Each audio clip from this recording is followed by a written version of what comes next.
तो मैं big boss देखता नहीं हूँ, पर बीच बीच में इस खचरे की क्लिप मेरे सामने आ जाती है ना, मेरा बड़ा खून फूकता है यार ऐसे। तो बात करते हैं आज राजवी सिसोदिया से। उन्होंने दिग्विजय को फिर रिप्लाई किया है और रजत दलाल को सपोर्ट किया और अब साथ ही साथ अपने फ्रॉड के बारे में बताया। तो मैं दिखा देता हूँ आपको उन्होंने क्या कहा। अरे भाइयों को राम राम भाई। वैसे तो मैं बिग बॉस देखता नहीं हूँ, पर बीच बीच में इस खचरे की क्लिप मेरे सामने आ जाती है ना, मेरा बड़ा खून फूकता है यार। एहसान फरामोश मैंने बहुत देखे, पर बिग बॉस के अंदर एक आदमी है खचरा दिग्विजय, जिसकी ना तो मुझे तो पर्सनली ना शक्ल पसंद ना आवाज पसंद। मेरा कोई रजत से भी देखो इतना लेना देना नहीं है, लेकिन एज अ ह्यूमन बीइंग जब मैं चीजें देखता हूँ ना तो मुझे बड़ा गुस्सा आता है यार। जब ये लड़का अंदर गया था तो रजत ने इसका इतना प्यार से स्वागत करा, गले लगाया कि ये जाट है, मेरा भाई है, जाट भाई है, जाट भाई है। और इस लड़के ने क्या करा कि यार मुझे इन चीजों से फर्क नहीं पड़ता। पहली चीज तो एक चीज बता दूं, सारे जितने भी भाई मुझे देख रहे हैं, तुम किसी भी बिरादरी से हो, चाहे राजपूत हो, जाट हो, यादव हो, गुजर हो, कोई भी हो, एक समय पे जब कोई काम नहीं आता ना, उस टाइम पे बिरादरी काम आती है, समाज काम आता है। तो हमेशा समाज की इज्जत करना, जिस भी समाज से हो। पहले तो हम सारे सनातनी है, उसके बाद तुम जिस भी समाज से आते हो उस समाज की हमेशा रिस्पेक्ट करना, उसका मान सम्मान हमेशा रखना।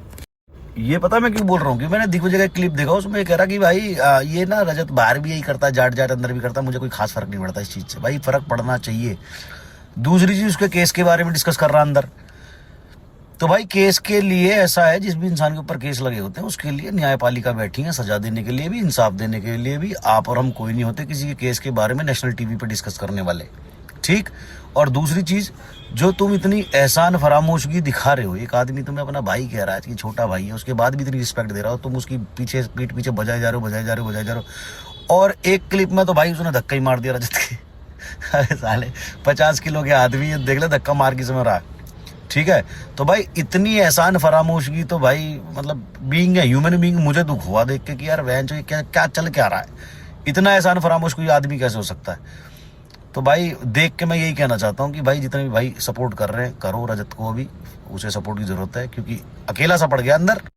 तो दब जब भी नहीं रहा, अकेला पड़े या दुकेला पड़े। लेकिन और आधे भाई मुझे ये कहते हैं भाई आप क्यों सपोर्ट कर रहे हो, आपका तो झगड़ा हुआ था उसके साथ। भाई बात ही है, झगड़ा हुआ था, उसके बाद सॉल्व भी हो गया। उसके बाद जितनी बार मेरी इससे बात हुई, मुलाकात हुई, बहुत प्यार बहुत इज्जत देता है, ठीक है। और सबसे मेन बात यह है कि हमारे एरिया का है ना, दिल्ली, एनसीआर, यूपी, हरियाणा, ये सब हमारे ही है। सब में कुछ ऐसे भाई हैं हमारे जो बीच की कड़ी हैं।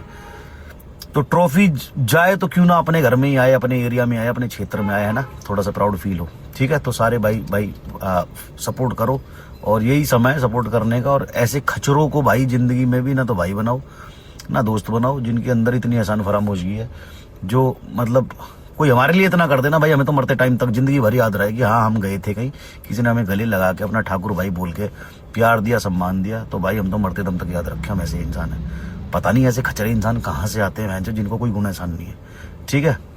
लव यू तो सारे भाई अपनी अपनी बिरादरी की। तुम्हें एक बात बताऊं बहुत कमाल की, एक लड़की मेरे साथ फ्रॉड कर रही, फ्रॉड भी पता कितने का, 2 करोड़ रुपए का भाई साहब। और उस फ्रॉड में इन्वॉल्व कौन, मेरे पापा का बचपन का दोस्त, पापा का क्लासमेट। बहन जो करते टाइम वो ये भूल गए किससे फ्रॉड कर रहे हैं।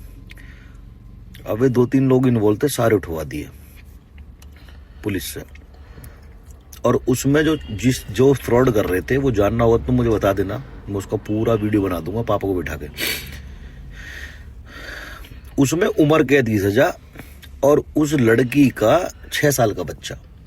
अच्छा। उम्र कैद मतलब उम्र कैद पता ही है तुम्हें, मतलब 8-10 साल उसके जेल में निकल जाते। तो वो उठवा तो दी, फिर पापा जी ने हमारे तरस खा के वो छुड़वा दी। मुझे तो बहुत गुस्सा आया, मैंने कहा नहीं भाई, हमारे साथ फ्रॉड कर रही है, आज हमने छोड़ दी, कल को फिर किसी के साथ करेगी, तो उसे उठवाओ। तो भाई आप बताओ, उठवानी तो भाई तुम।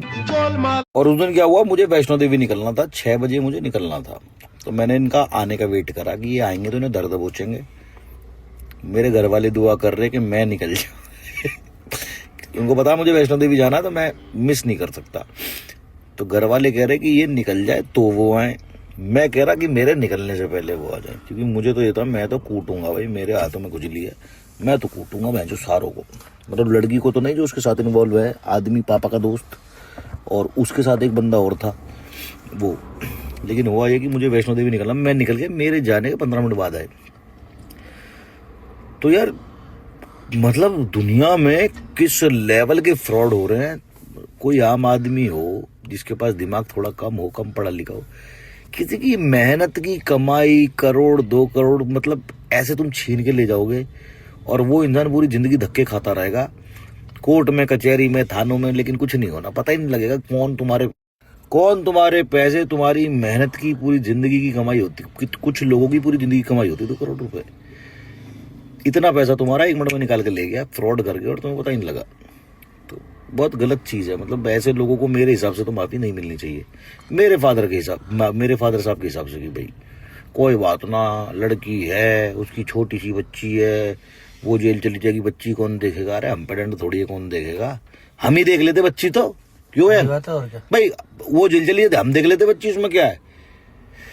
लेकिन क्या कर सकते, कहीं और भी तो आए करेगी भाई। वो होता क्या है ना, हम जैसे सीधे लोग अगर ऐसे हरामियों को छोड़ देना तो वो हमें चूतिया बताते हैं कि अरे साला पागल था, तरस खा के छोड़ दिया, हमने थोड़ी सी एक्टिंग करी, इसने हमें छोड़ दिया, माफ कर दिया। तो ऐसे लोगों को छोड़ना चाहिए, मेरे हिसाब से तो नहीं छोड़ना चाहिए। बाकी तुम पोल करके बताओ मुझे जल्दी फटाफट, क्योंकि अभी भी हमारे हाथ में है सब कुछ, दोबारा से डलवा देंगे साड़ों को। तो मैं अपने पापा को पोल दिखाऊंगा, पापा देखो दुनिया ऐसा सोचती है, तुम जैसा सोचते हो ऐसा नहीं सोचते लोग यार। फिर तो बस यार होपफुली आपको वीडियो पसंद आई होगी तो लाइक और सब्सक्राइब, अपने राय कमेंट में ज़रूर बता देना। सो मिलते हैं नेक्स्ट वीडियो में, तब तक के लिए bye bye, take care, thank you so much for watching.